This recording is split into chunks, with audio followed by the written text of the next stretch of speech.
plane. It's Superboy. It's StarGirl. Or Superman. This is Jason J. Lewis, the voice of Superman on Justice League Action. This is Mark Wade, writer of Superman Birthright. And you're listening to The Krypton Report. And you're listening to Krypton Report. Up in the sky, look! It's a bird! It's a plane! It's the Krypton Report! The All Things Kryptonian podcast, including Superman and Supergirl. We discuss games, movies, cartoons, TV shows, and comics. Find us on Facebook, Instagram, YouTube, and Twitter. Welcome to the Krypton Report podcast. This is the greatest podcast ever. Not really, but sometimes we like to think so. I am your host, Tyler, the Superman of Blue, coming at you live from the basement of solitude. And with me, as always, is the voice of the man in red himself. Not Santa Claus, not the devil, but the Superman of red, Mr. James Cole. Welcome, James. Yes, hello. I'm in my solitude as well. Man, what's interesting is we were afraid there wouldn't be a lot to talk about, with Super cutting short and kind of rechanging our schedule, but we got some stuff to talk about. We're just going to kind of jump in with some news, and then DC's always doing something, right? Yeah. So we finally got comics started back this week, so we'll touch on that. So yeah, I'm pretty pumped for our discussion points for today. We actually have a lot. So we'll just start with the top of my notes here. So the first thing is, this is kind of weird, but they're not going to recast Kate Kane on Batwoman. They're going to give us a whole new character. It's kind of like Mystery of the Batwoman. Remember that animated movie? I do. And I thought that one was cool because it kind of blended all the different Batwoman type character ideas that had come before, because up until like the Kate Kane, she was another one of those characters that had a was it Catherine Kane at one point married Bruce Wayne in the Golden Age, and I know some versions of Batwoman that I've seen are like full mask, no mouth, like not much of a I don't know, identifying factors for her. Yeah, my issue with this idea right here is, one, like, I read the article and they're talking about they didn't want to discredit anything that Ruby had done. Okay, I get that. But her season is done. Like, it still stands. And the fact is they have a show to produce and to make. And, she wanted to leave. Okay. Mm-hmm. But, I mean, you could have, tweaked and reboot the show a little bit. But now it's going to be weird because now it's like we have a new character. Okay. Is she basically just going to be the copy of, like, they said she's also going to be a lesbian. Okay. And what kind of relationship is she going to have with the people involved, Yeah, I mean, it's I don't know about Alice, but like there loses a personal touch there. The Jacob her Kane sister story. Mary, the Jacob Kane story, like I honestly would have I'm okay with it, I guess. I honestly would have just recast her. And like, we're thankful that Ruby Rose had her time as this character in the first season, and due to factors, she left, she's gone, and this is the new person playing Kate Kane. Yeah, I mean, I look at like Superboy. They retooled the show and second season with Gerard, and it still carried on. It was a little different, but still felt like a continuation from the first season. But also, this new person automatically supposed to be accepted into the Justice League. This new person is they're gonna try to build up this new person and Supergirl having a relationship to eventual confrontation that we were supposed to see or something. involving those two characters. So it's like they're just going to reboot the show, and maybe it'll be better, but it'll be a whole new show. And that's just kind of sad for those who have worked on the show and built these storylines. And now, like, was it going to be Luke Fox on the street? Like, I have to recruit the new Batwoman. Like, that's terrible. It's going to, terrible. I'm like, it's just going to be weird. I mean, unless they did, they could have done something maybe where Julia Pennyworth just took over and was Batwoman. At least if they want to do a whole new character, there's some, like, grounds for that, But now you're just basically going to make Kate Kane 2.0, where they're going to be, it's not Kate, it's this character. I think the name, like, Ryan Wilder or something like that, was the name they were kind of looking at for the character or something. A whole new character for, and I'm like, but you're basically... Isn't that like a casting call name or something they're using right now? Yeah. But basically it's going to be all the same traits as Kate, but not Kate. So Kate Light, okay. It's like, did you ever watch did you ever watch Saved by the Bell? Yes. Okay, do you remember how, like, they were graduating, but then, like, something happened, they paused or whatever, and then all of a sudden they got Tori on the show, and, like, they graduated with Tori, but then they also graduated, like, again with Kelly, because, like, they did it twice, and, like, out of nowhere they brought in the character of Tori, and they, like, did their senior year again for, like, so many episodes, and then she just disappeared. Yeah, it was a contract thing at the time with Tiffany Thiessen, and she didn't return for that season, and then came back later. And they basically just redid it, and it was, like, so weird. Because they were like, what? So I don't know. It's just, I'm interested in the show, but I mean, if they're going to do it this way, when it comes back, it really needs to, like maybe do a time jump or something, and it feels like a different show, and then they kind of, like, hint back at things that happened. Because, I mean, this is the world. I mean, see, because I'm wondering how they're going to translate. Is she going to come back and leave the show? Like, are they going to do that, or is just when it comes back that, Kate Kane, Batwoman's missing? Like Bruce Wayne is missing, and somebody else just takes up the mantle. Are they going to do some Power Rangers stuff? Stumbles into it. They're going to do some Power Ranger editing where they'll have some, like, extra footage of Ruby they'll use, and then just, like, to get rid of her. I've been watching so much Power Rangers. It is an editor's, like, fun dream to play around with. Yeah, man. Like, I've heard the stories of that, and just watching it. Oh man. The newer ones, like, we watched one of the newer seasons. It gets a little bit harder sometimes to tell where the Japanese footage and the American footage is, because with technology, I think they've been able to blend stuff and do stuff a little bit more seamless. But the old stuff, man, it stands out so much. It's amazing that when the Power Rangers morph, all of a sudden they go from being, like, in a California, like, town to some industrial park full of buildings and mountains. It's very interesting.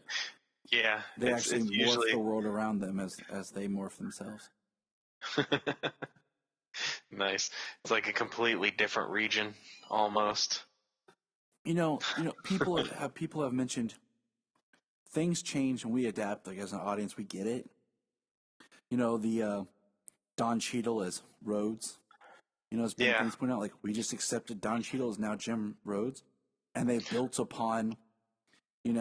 They didn't say too much about the relationship from Iron Man 1, but they just built on it from Iron Man 2. And we just took it, and that's Rhodey. Yeah. Like, they were already supposed to be friends. They're like, okay, we're just going to drop you into this friendship. They're friends. We're going to drop you in, and just, like you said, it's me. Accept it. Move on. Let's go. Maggie Gyllenhaal comes in The Dark Knight, and is now Rachel, and we're like, okay, I had to recast. Okay, this is Rachel. We're going to try to buy into this and keep these relationship and keep these themes going. But now it's like every theme you had built is dead. Every character connection with this main character is gone. Yeah. Like I said, I would prefer they just recast. Me too. Yeah.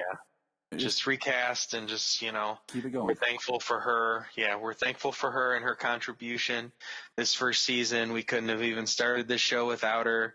And, here we go. We've got a new Kate Kane, a new Batwoman.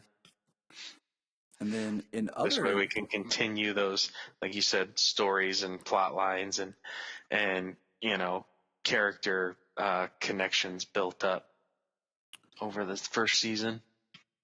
So in other news is Hartley Sawyer was fired from The Flash because of racist and misogynist tweets that he sent out in 2012.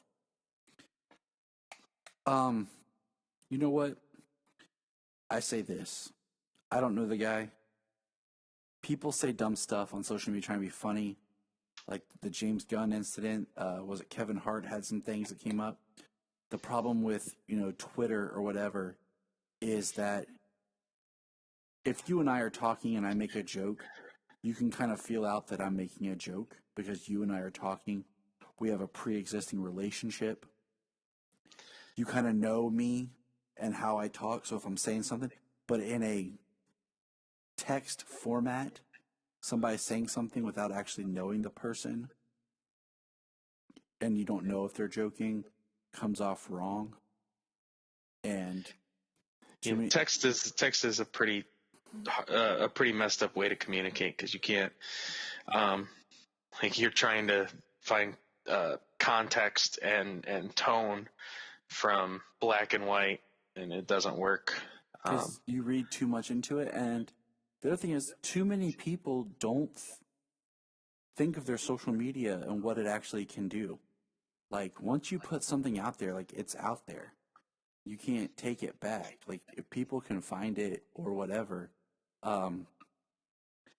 and it's just kind of crazy that, like, I've seen people, this girl I worked with got fired because she called off work saying she was sick and was out doing junk and was putting on her Facebook, taking pictures and everything of, like, her doing stuff. And it's like, we have you. Like, you were supposed to, you're fired. Yeah. Like, people don't think about how that social media and stuff works. And, it's crazy that these are just now surfacing now. And everything, but I really liked Ralph. I really liked his character. Sometimes you don't know the actor from the character, so. Yeah.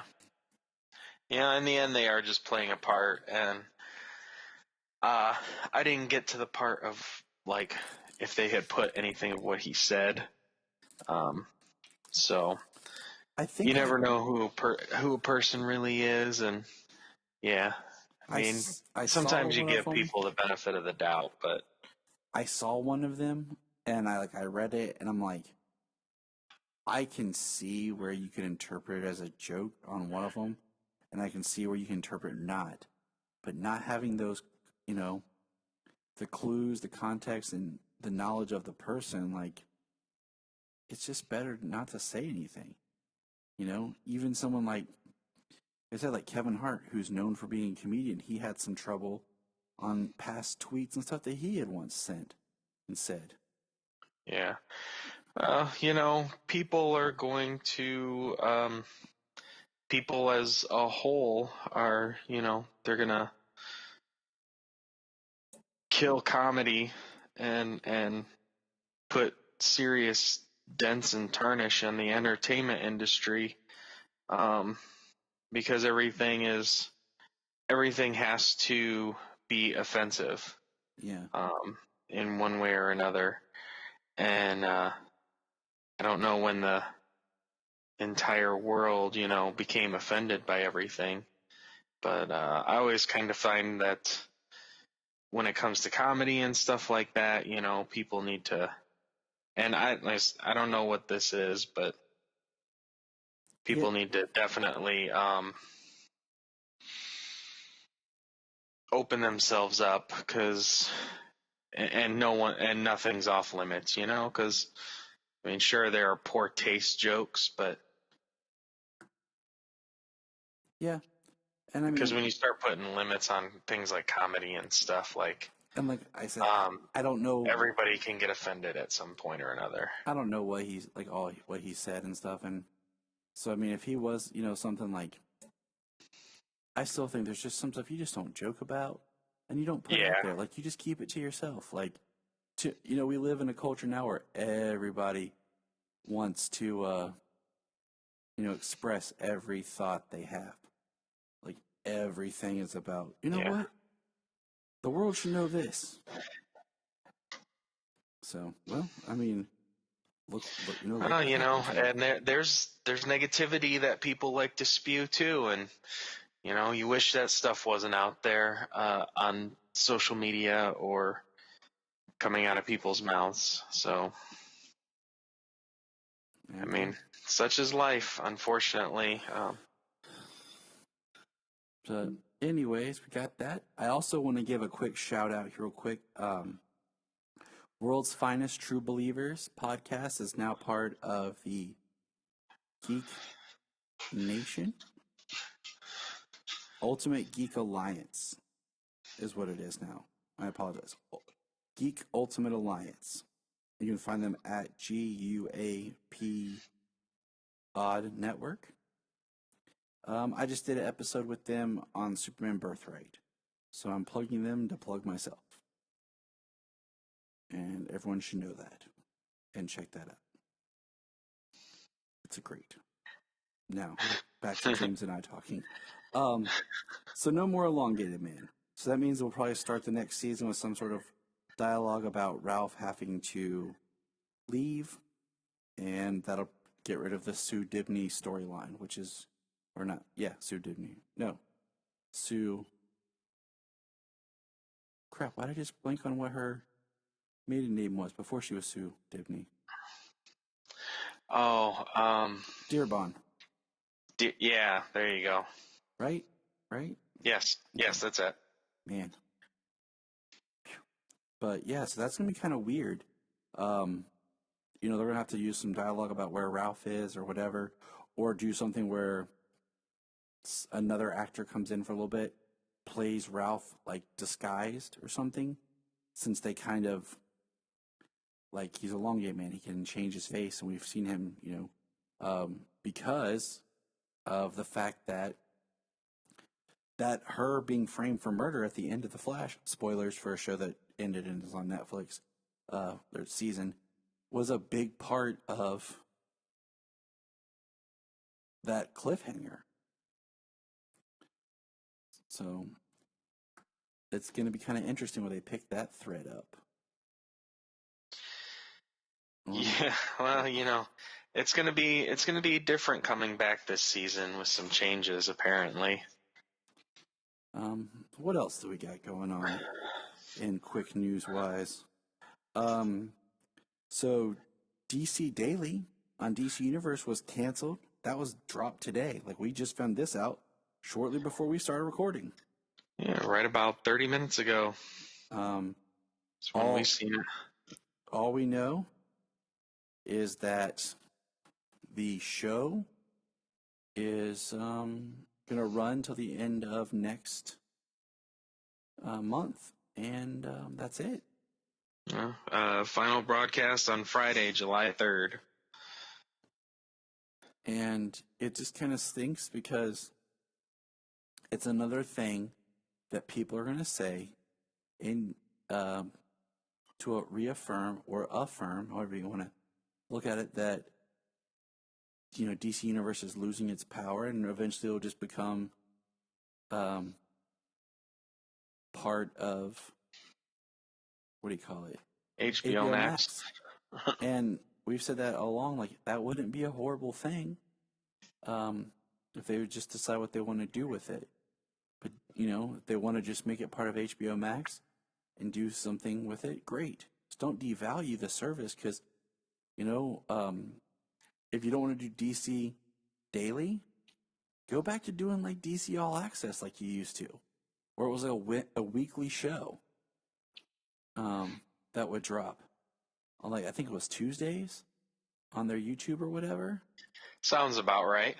You know, DC All Access would have a new episode, and it was cool because you kind of built up a lot of stuff, you know, instead of making it daily. So, Yeah, that's when they had to talk about the movies and the books and the TV show, all that other stuff. you Yeah. know, I watched when they were like on the set of Gotham interviewing what's his face's Jim Gordon. So I say just bring back DC All Access as a weekly show. You know, it's just, you know, DC's changing. Like, part of the other thing is DC officially announced this week that they're dropped Diamond distribution. I don't have enough knowledge to really tell you the effects of that and what that all means. What Diamond, you know, really does for distribution, how the distribution channels for comics work. All I know is there are people that are really angry about this. I also know that I've talked to local shops before that said one guy has a cool shop, but he doesn't carry new books because he says you have to sell and order so much through Diamond to even get new books, and it's not worth it. I lose money on new books because I don't sell enough. You know, so maybe smaller shops will have a better chance with a new distributor. I don't know, but I know some people seem very upset about this. Yeah, I mean, my shop expressed some of the same concerns I'd seen, like shipping costs. You know, the more you ship, the less it costs per pound. So, you know, the volume's going to drop of what gets shipped. It's going to be shipped from someplace else using somebody else. So, you know, not sure who delivers where, or who Diamond uses specifically, but you know, that'll create an extra time for a product to be dropped off. You know, you have multiple times in the week where things are dropped off by different services. So just ordering and shipping, if it's going to affect money wise, how people are, what it's going to cost them to buy books and have them brought in. So that's mostly what it seems like.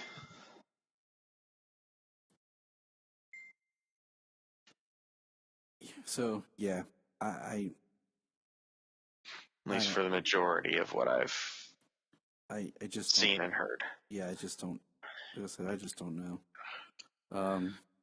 It'll be a wait and see what actually occurs. Yeah. You know, over to the DC Daily. I mean, I like the idea of a DC All Access. I didn't watch DC Daily every single day, but I watched it at least a handful of times or more a month. But it just depended on what they were talking about, what the subject matter was, or just time. Throw on something else while you're doing dishes, you know, and watch a couple of episodes back to back. You know, my thing was, it was like you said, like sometimes I didn't feel like there was much to talk about, and honestly, I didn't care for a whole lot of the hosts. Sometimes they had people hosting, and I was like, okay, but sometimes I was just like, I don't really enjoy. Right. You know, you bring up the HBO Max thing. I mean, that would be fine if certain content, like if DC Universe pretty much went down to being the comic reader, you know, for the same price point, being like DC's Marvel Unlimited, then I mean, that's worth it. Yeah, I mean, absolutely. They just keep adding more and more just back comics. Yeah, and no doubt that, I mean, if they were to somewhat be merged, I mean, you may even get some kind of discount for having DC Universe and HBO Max. So I think there's a lot that could be done, but it's been weird. Well, they were bought by a company who wants to, do some things that they where the way the world's turning, and then with the pandemic and the way it shut down a lot of things and made them do different things to create work. Mm-hmm. I mean, the animation can be done at home. Voice actors can record from home, things like that. Like, it's changing. It's changed a lot of things. Plus the obvious boom in streaming, especially with people being home. And it's a future and a new model, so whatever the previous Warner Brothers people were doing before they got bought up by AT&T, now those things are likely to have been everything looked at, and some things shut down and some things move forward. And then this week, do you know what this week was supposed to be, James? Superman Celebration. That is correct. This week was supposed also to be... Wonder Woman. Yep, and you beat me to it, but yep. My bad. Yes, this week was supposed to have been Wonder Woman 1984, and it would have also been Superman Celebration this coming weekend. So that's kind of a bummer. Now, but it's just what we live in. But let's move on to happier things, shall we? Yes, please. So this week, we watched some more Superman cartoons. We watched The Magnetic Telescope. And that was an interesting... All right, Solomon. So we just watched Superman versus the giant electric magnet. What'd you think? It was really awesome. I didn't watch a whole lot of it. Yeah?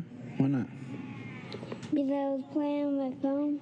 Oh, because you're playing on your phone, huh? Yeah. But you know what I thought was cool? What?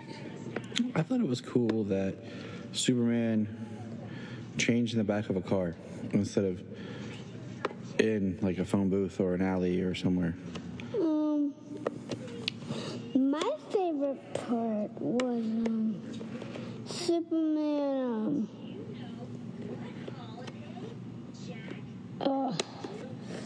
There's not a lot of parts I've seen. What about when he got electrocuted? Yeah, that was my favorite part. Yeah, where he was holding the wires? Yeah. Yeah. Do you like these cartoons? Yeah, I do. You want to watch another one? Yeah. Okay. Episode. I'll tell you why. There's a lot more dialogue.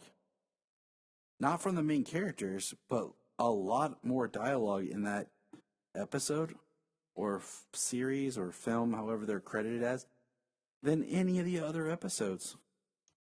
Yeah, definitely to date, and even the next one. They definitely felt like these two felt like together. They felt a little bit. I mean, there was very little from Superman, and even I looked it up. Both episodes were voiced by Bud Collyer, but it did not feel like him doing the voice. Yeah, there was very little from him.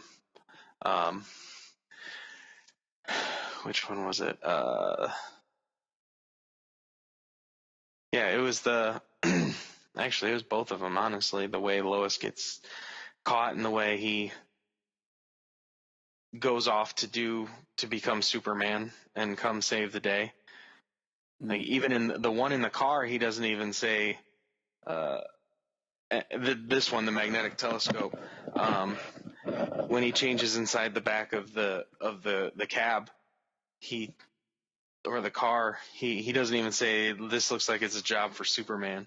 He just, music starts playing, he changes inside the car, and he opens the top and goes flying off. Mm-hmm.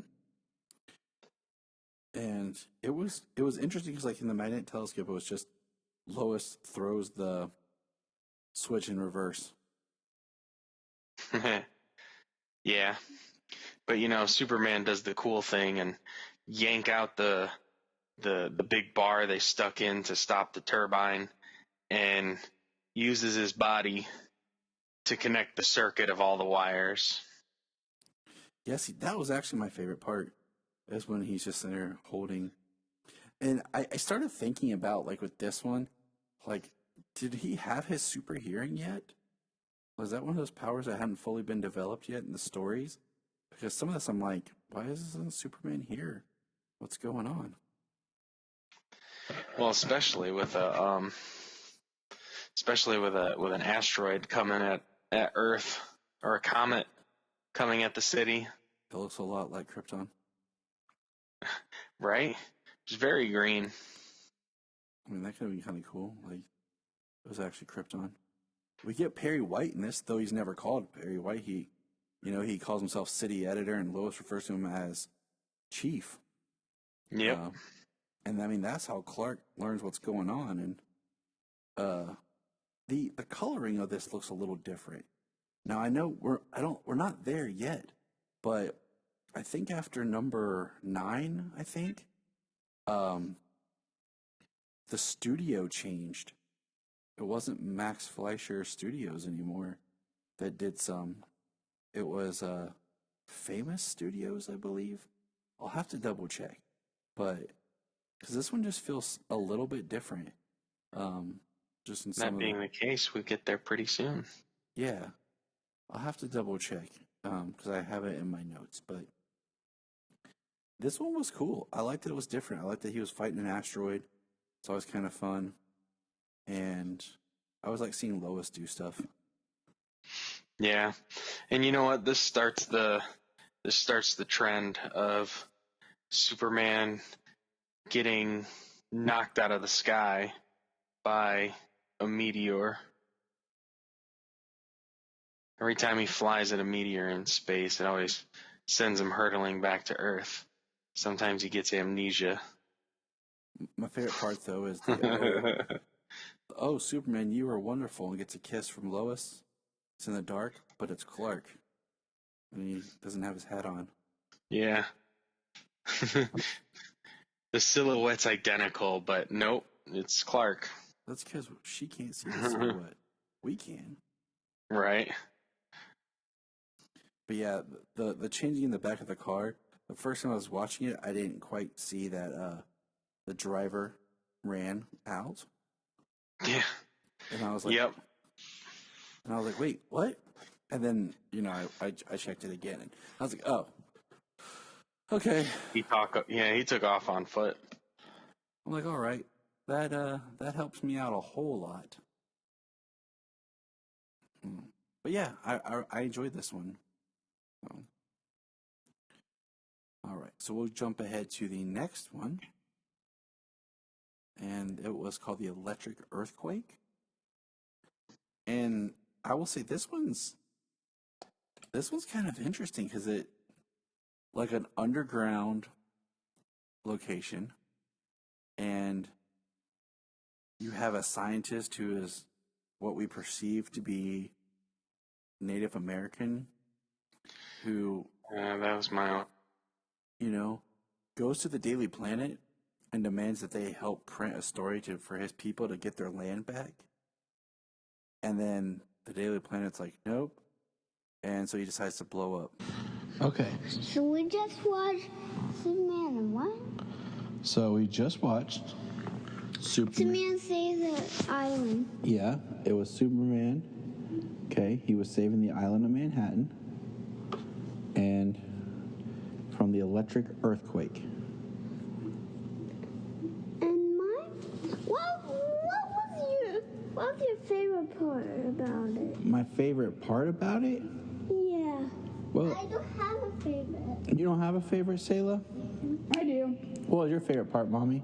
I liked when Superman lifted the boat out of the water Yeah? because the bad guy thought he got away, but Superman lifted up the boat and grabbed the bad guy and the boat.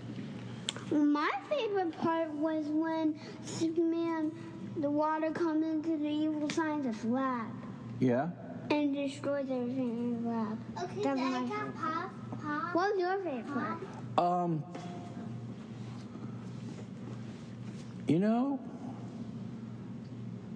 I like what Mommy said, but my favorite part is when Clark Kent at the end is talking to Lois, and no, you know what? My favorite part is when Superman goes to change into Superman, or Clark goes to change, and he's in the middle of changing, and the building falls down on him, and then he just pops out as Superman and goes flying.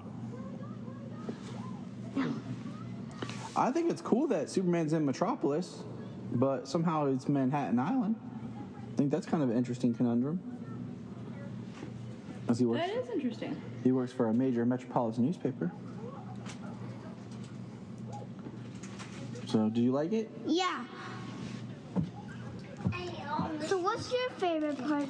So the scientist guy looked like he lived in an underwater teapot. You know, and Yeah, pretty much, right? and I found it awkward that he went to the Daily Had a Planet. little underwater elevator too. He went to the Daily Planet as if it's the only newspaper. Like, you print my story, or I'm gonna blow up the city. No, it doesn't go to like the cops or lawyers or anything. Right. But this is the funniest part of this episode, James. Okay. In the intro, it says he works for a major metropolitan newspaper, right? Or am I blending it with the Adventures of Superman? No, I think it's this. So Superman's supposed to be in Metropolis, right? At this point in time? Yeah. So why are we talking about the island of Manhattan? That's in New York? Not Metropolis? I say he did. Yeah, he did say that. I was like, wait, did he say the island of Manhattan? Exactly. What I'm saying. I was like, wait a minute, did I miss something here? They made a boo-boo. And that was funny. But this episode was interesting. Jania watched this one with me, so that was always fun. Awesome. She liked it, and it was nice to see her involved with it, because the kids have really gotten a thrill out of watching these episodes. Yeah. What did you think of it? I've been talking too much. No, it was good. I like some of the Superman action, you know, him being underwater and all that stuff. I mean, I don't really recall this episode from before. I don't either. So, I recall the magnetic telescope. I recall seeing that one before, but this is one I don't remember too much of. So, and I really only just like squeezed it in right before we started, and you know, I can't remember a whole lot extra from it. You know, I'm starting to rethink of my whole existence. Because it feels like some of these I'm like, wait a minute, I thought I saw all this, but I guess I didn't. So I don't know. It's getting kind of crazy. Well, there's still not a whole lot of them either. So Maybe my kid brain just couldn't process it all. Yeah, remembered the good ones. But yeah. So my favorite part for this is when the villain thinks he's getting away, and then all of a sudden Superman just lifts him out of the water. Yeah. Takes the boat up out of the water like that. So it's pretty funny. But what about you, James? I mean, besides, I guess I like the part where he's pulling the plugs out of the ground and taking explosions and the rocks falling on him. Seems like he's getting trapped and stuff, but he just kind of rolls it off. I mean, that's Superman. That's what he does. Yeah. He's the greatest of us all. Yes, sir. But yeah, so that is the electric earthquake. But let's talk about something else that's fascinating. StarGirl.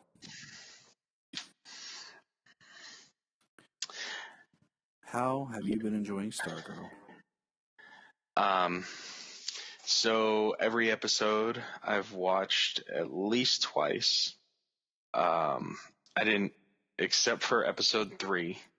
I've been watching it with my daughter. She's 10 years old, and she's very emotional. So if she sees that boy on the bridge in Icicle, yeah, she might start bawling her eyes out. Oh my gosh. Spoilers here. And we're not gonna break down the episode that we do of Supergirl. We're just gonna kind of talk in generality. So yes. But hot dog.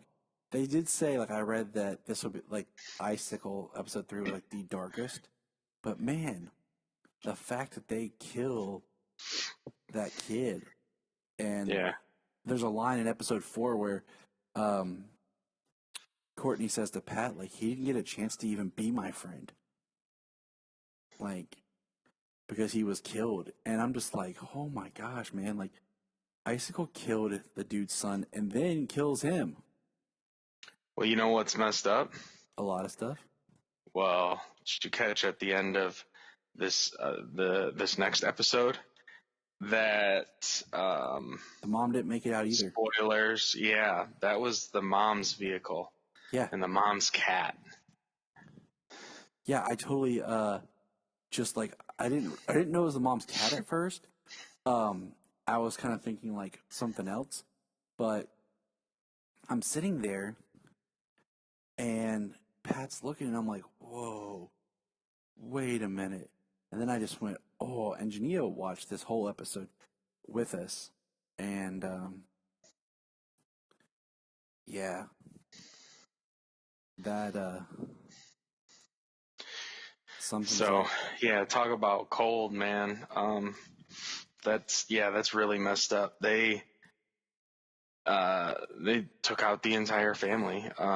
When I first put it on this morning, I was still half asleep, so I didn't get up as well this morning, so I missed like the first half up until basically the wife stopped back by Pat's place on her way out.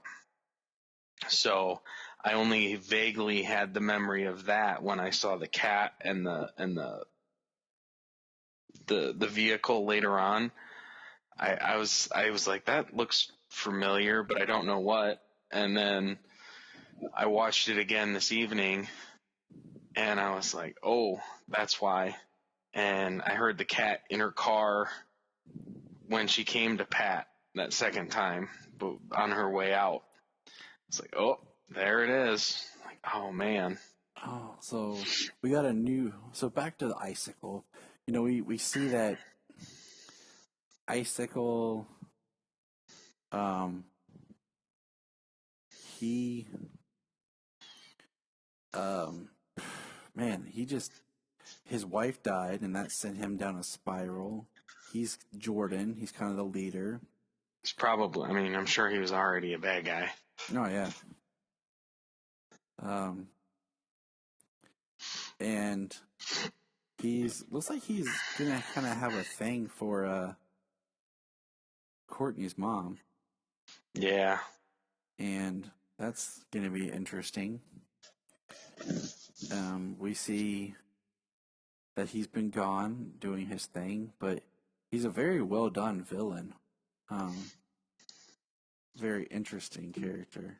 Yeah. Because he well, thinks Pat tells her that Icicle's bad news. He's dangerous. He's never seen anything but the cosmic staff hurt him. Because we see there's a whole setup scene where they're talking about family dinner. We all got to be there for the family dinner. And Pat and Courtney go off on a mission. And the son's like going to eat Cheetos. And then him and the dog eat a whole bag of Cheetos. Barbara comes home. No one's there for the family dinner. So the next night, we get a shot of them all at home. And they say, like, where's mom? And Pat's just like, eat your dinner. And we see her at the meeting that she wants to be a part of. Because we have an excellent scene early on, of her trying to participate in her job and basically being shot down by the boss. And then she kind of speaks up again. This time Jordan is there, and he likes her ideas. And, it gives her great strength to feel valued and everything. So something's a brewing there. And it was a good episode. I told Jania at the end of it, last week, I was like, I could not, and this rolls over into episode 4, live in that house.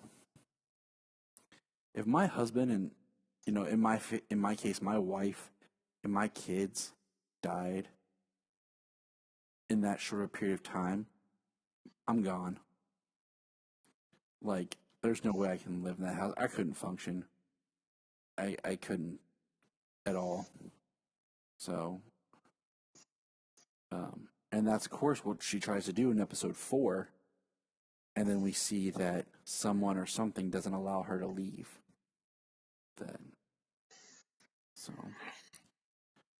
And I don't even remember if they gave her a name. She introduced herself in the second episode. Second episode, right? Yeah. This is definitely a show that I'm going to go back and watch straight through once it's over. I'm loving it. I'm enjoying it. And the kids love it. Solomon watches it. He's 5 more intently. Sayla loves when StarGirl's actually StarGirl in her costume. Right. And she'll be like, that's like me. And she'll play as she watches it. And Solomon, he'll count down to it. He'll be like, Daddy, it's Monday. Can we watch new StarGirl? Nice. I'm like, that's awesome. Yes, buddy. Yes. So, well, like I said, Bella didn't see last week's episode. We watched this week's episode tonight, and she loved it. She loves Wildcat. They really did effectively, show who she was and what happened to her and why she's this now and why her parents are such garbage. Thank you. And we're going to get there. And, they did a really good job of showing who she was. And then the entire episode is about her, her and Courtney. And it works very well.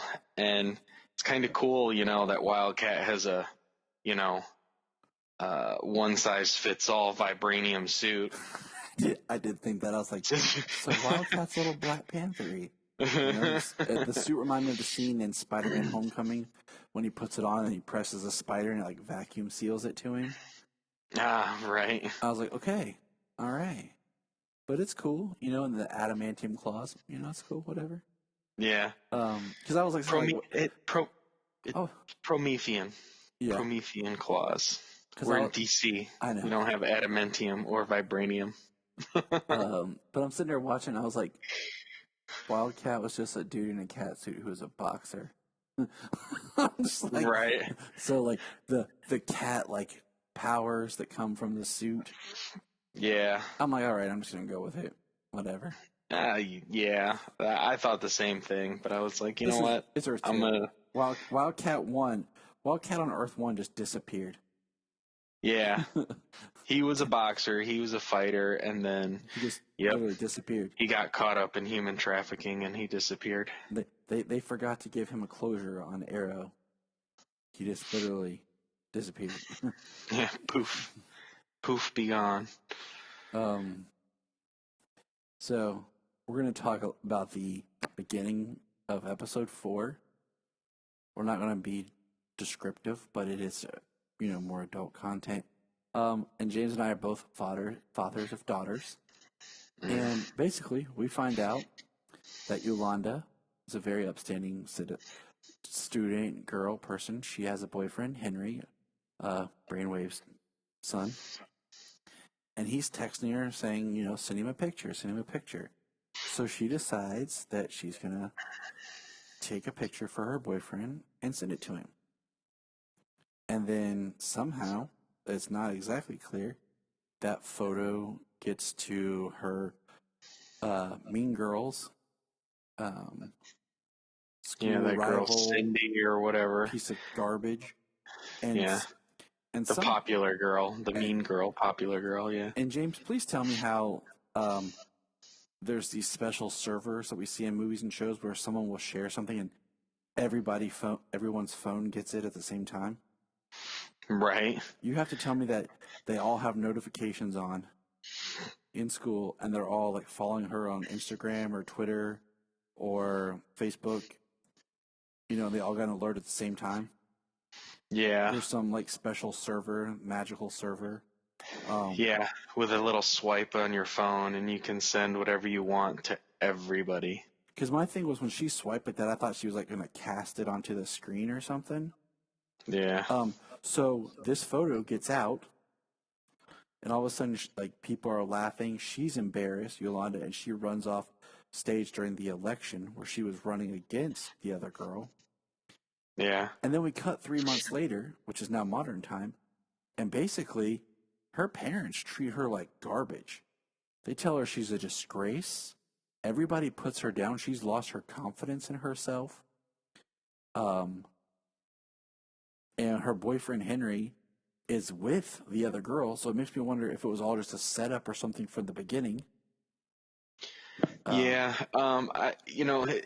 His appearances in the first couple episodes would give you the idea that it was one of those just elaborate plans that you see from terrible high school bullies and mean girls in movies and shows and stuff, where they do this big elaborate plan to set them up.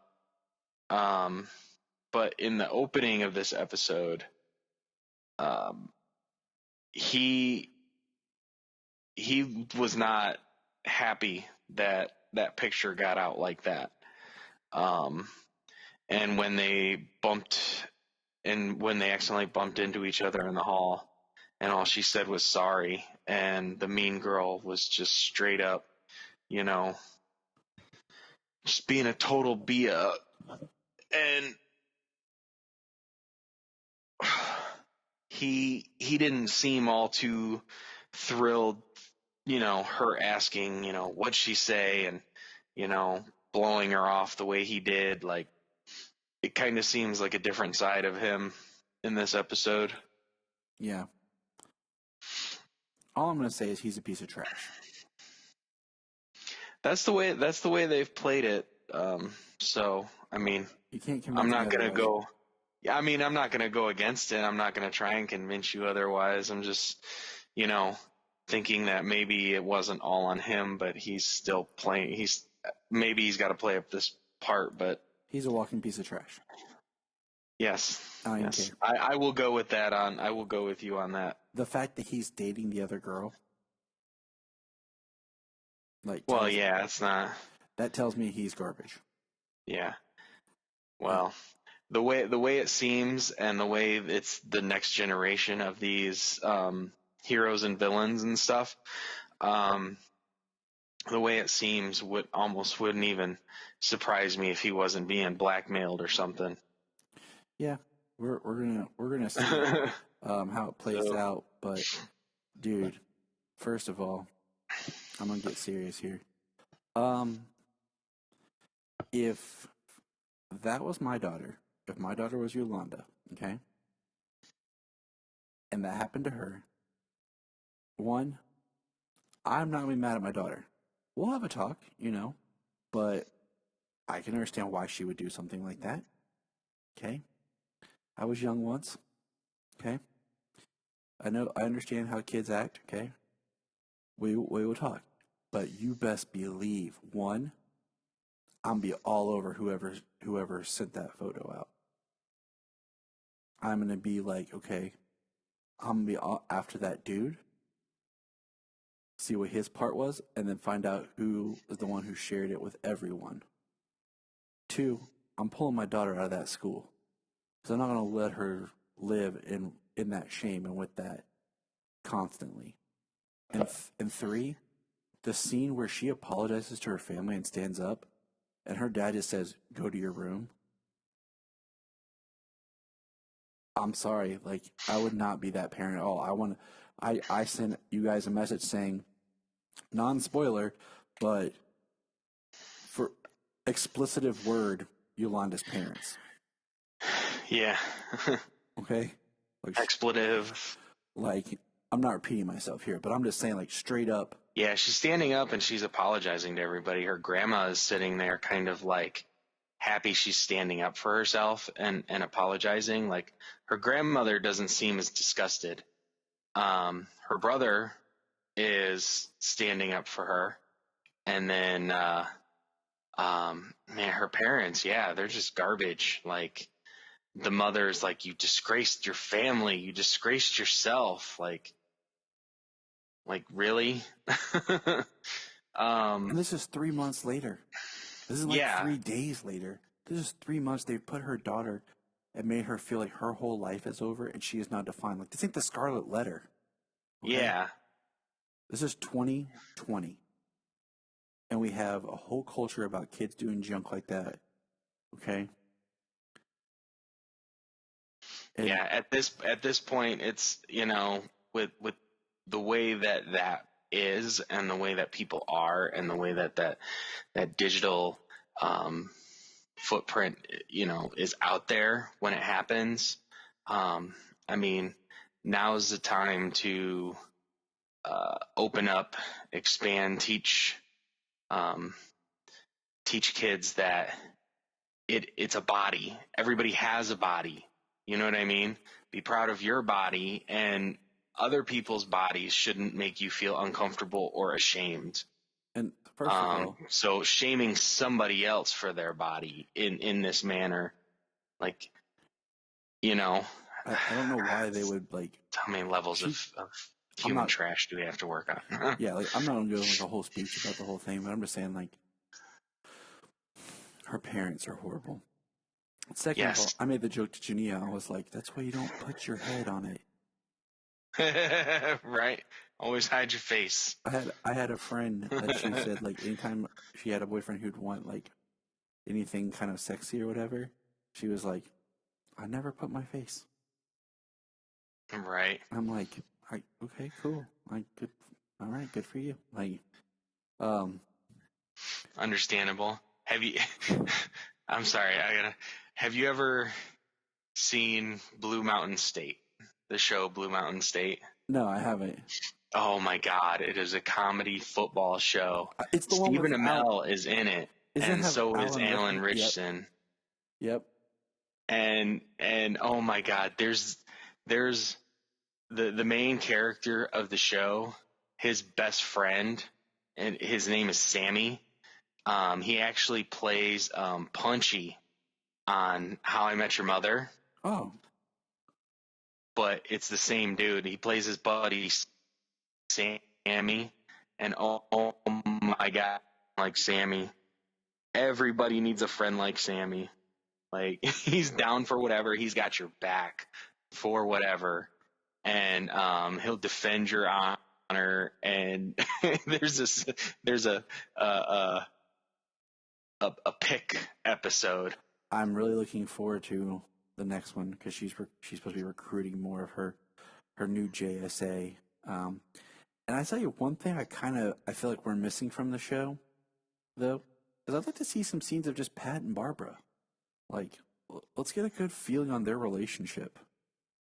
Yeah, Luke Wilson and Amy Smart. Yeah, Yeah, I love both of them. They're great. because I feel like, we're gonna Icicle Jordan's gonna be, coming after Barbara, and Pat's gonna have to do some kind of lying, manipulating type things because of him helping Courtney and everything, and it's gonna cause some issues. But we need to kind of see what their relationship is like before things start to struggle a little bit. And then, of course, at some point in time, I hope we find out who Courtney's real dad is, and she deals with that herself, like you and I talked about. Yeah, definitely. She definitely needs to come face to face with her real dad, who's not Starman. So she really has to rethink why she's doing this. She a hero because of her own sake now. Because she was trying to live up to a legacy which she thought was her father. Now it'll be like even a more pure legacy to live up to a superhero as opposed to, doing it for the sake of your parent. Exactly. So, all right. So let's go to the next episode, or not episode, the next on our agenda, which is Action Comics 1022. And man, did you read it, right? Yep. Good issue. Yes. Okay. So this is the first. A little more expansive than we've had questions. The House of Kent, Chapter 1. And I feel like the last couple of action with the whole, was it just in... It was still Year of the Villain, totality stuff going on. I kind of got lost in that, to be honest with you. I didn't really care for it. So this picks up because I did go back and read some Young Justice, because all of a sudden Connor is back. And that's part of the big deal, is Connor shows up, but Superman doesn't know who he is. Okay. Which is interesting because this is supposed to be the post-crisis Superman. But it's post-Rebirth. So, like, and the whole point of Rebirth was, like, with Superman, it brought everything into form. That was supposed to. Yeah, it solidified everything that Superman had from both the New 52 and before. Yeah. The post-crisis. Yeah, that's that reborn storyline. But yet they've never talked about Connor since then as Superboy, and yet, like, I read a little bit of Young Justice Jim World where they found him and got him, and I just thought they were remembering Connor, much like when Wally West came back, and they were starting to get their memories back of him. But it's so very weird right now because, well, you read at the beginning, right, where like Tim was having dreams. Yeah. Like what he thought accounted for memories or something, and he had to find this Young Justice team. Yeah, and that's why I was like trying to figure it out. Like, okay, all right, so Connor's trying to talk, and everyone's trying to figure out who he is, and it's just Connor and Superman just sitting and talking, and they're in the fortress, and Superman calls in some experts, and then John shows up from the future with Brainiac 5. So we get a cool thing of Connor meeting John, which I thought would be awesome, but I wish it was more younger John, because now Connor and John look like they're the same age. Yeah. You know, and Connor explains like he's the clone of Superman and Lex Luthor and who he is, and then what really got my brain scratching was that he was asking how he was raised, where he came to be, and all this. And he says, you know, Mom and Pa can't raise me. And then they go to the farm and to see the Kents, and Mom and Pa see him and then automatically recognize Connor. And Yeah, that's pretty cool.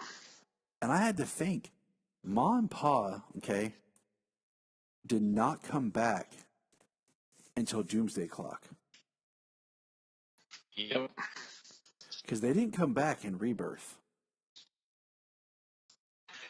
Nope, they came back in Doomsday Clock in issue 12. Because when Dr. Manhattan started kind of correcting things a little bit more, and the whole premise of the story where every era needs and will have its superhero, its Superman analog. Because I went back and read Doomsday Clock 12 just to make sure. So this is the first story that's kind of coming after Doomsday Clock. Officially, yeah, that we know of. You know? Yeah, the first kind of thread that's filtering in. So it kind of, like I've said before, I kind of felt like Bendis as Superman was kind of going to take place post Doomsday Clock. And I think that still works for the most part.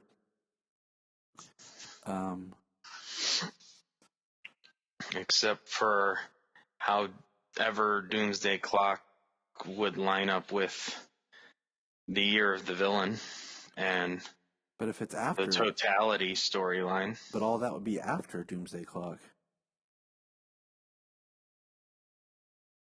Yeah. So, I mean, wouldn't that work out? Right. You know, and I don't know all Quite possibly. I mean, and that's just kind of where my mind is right now.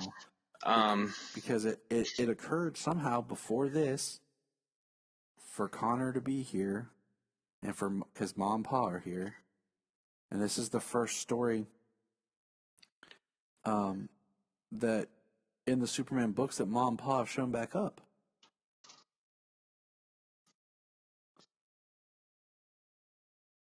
yeah. I think it's really nice of them getting back around to this finally. The idea that these people that they didn't know, they were having memories of a team and being on a team with these people, you know, that they had no memories of, that they didn't know up to this point. Mm-hmm. So they finally kind of get around to Connor.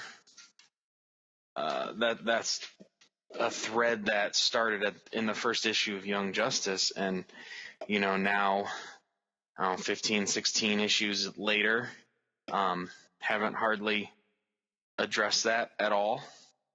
I mean, I like them going through the multiverse. I like the time they spent on Earth 3.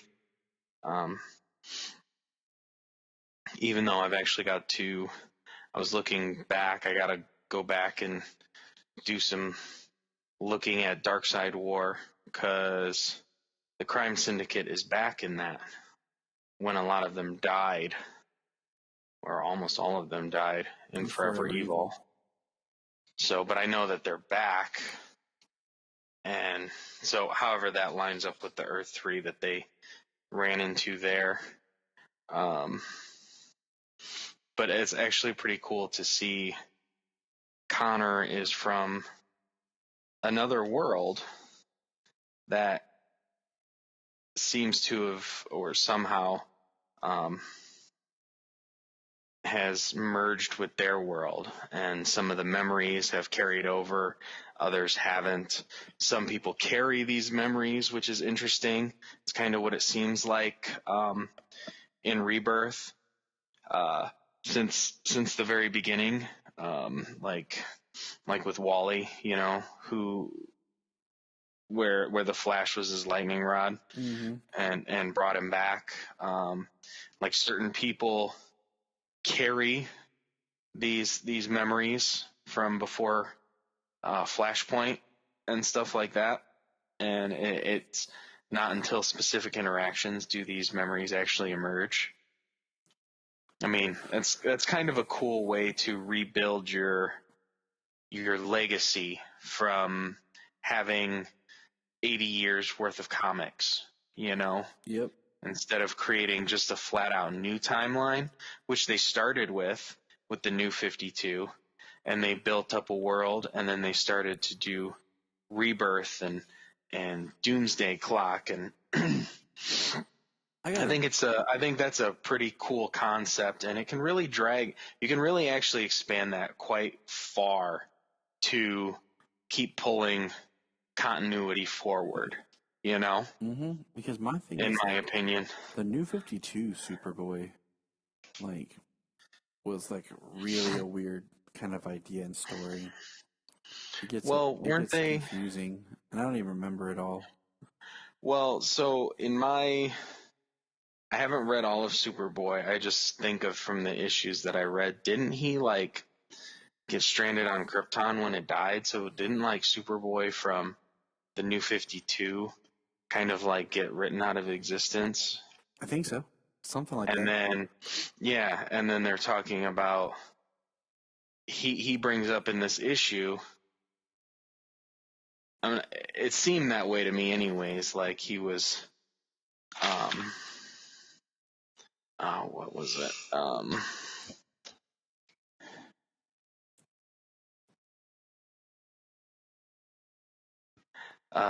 He says, I've been told that I am the clone of Superman and Lex Luthor's DNA fused together. I think I've been told I am from another version of this Earth, but from this Earth, just a different version that maybe doesn't exist anymore.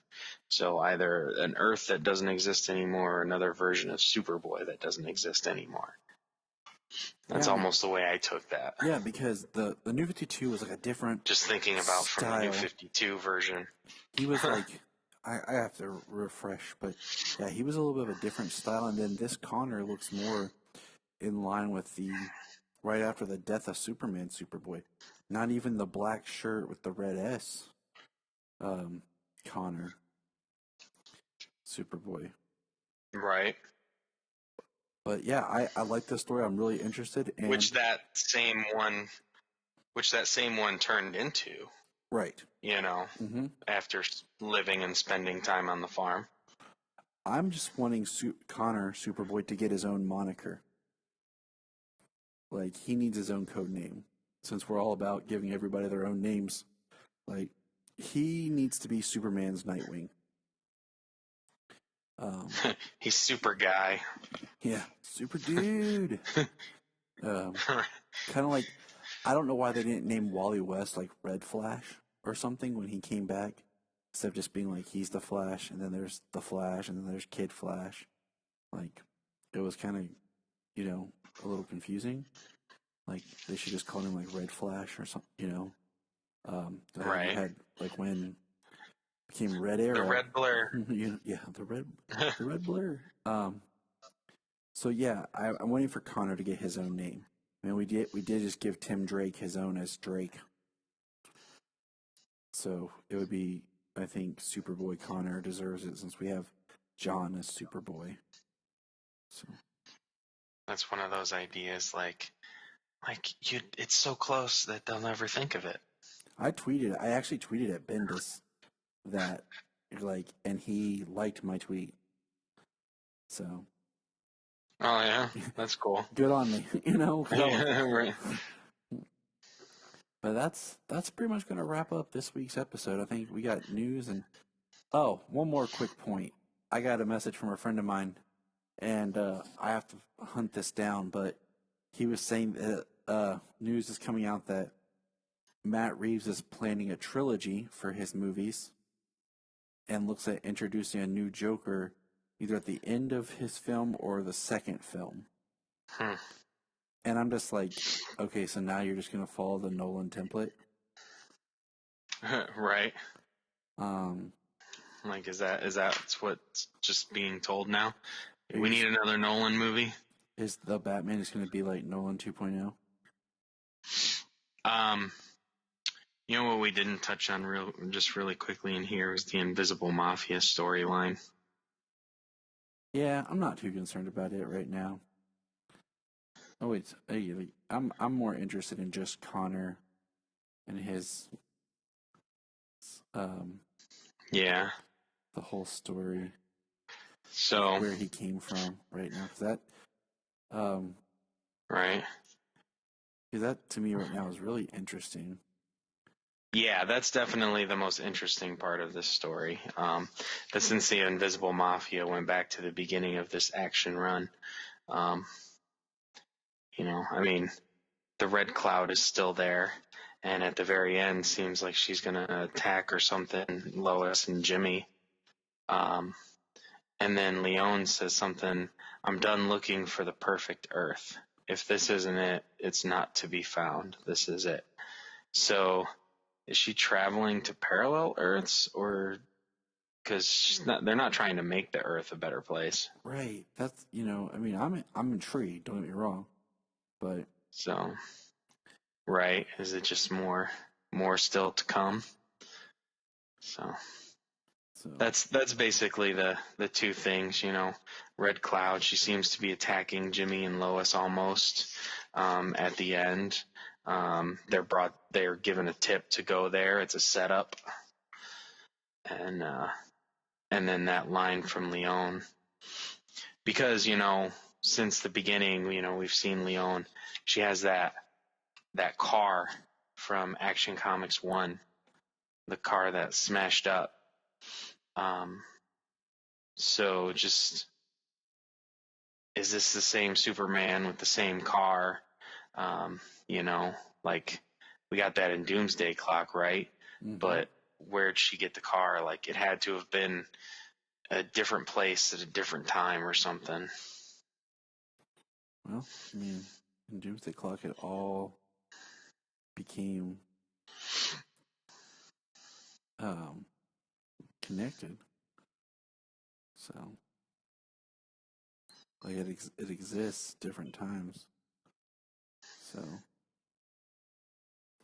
I don't know. It's very good questions, and I'm intrigued to see where they go, and I look forward to the next chapter of this. Yeah. This was a good issue. It's definitely a pickup from the last bit, and from time to time, like Romita Jr.'s art is really good. This book in particular, his art is actually really good. Some of his art, especially just the way he draws Superman and stuff, like the cover art is decent, but it's not my favorite look for Superman or anything. I agree.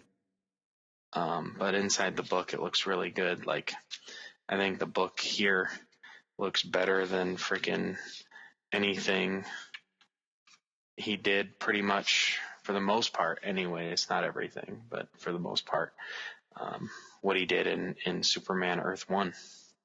Or not Earth 1, Year 1. Mm-hmm.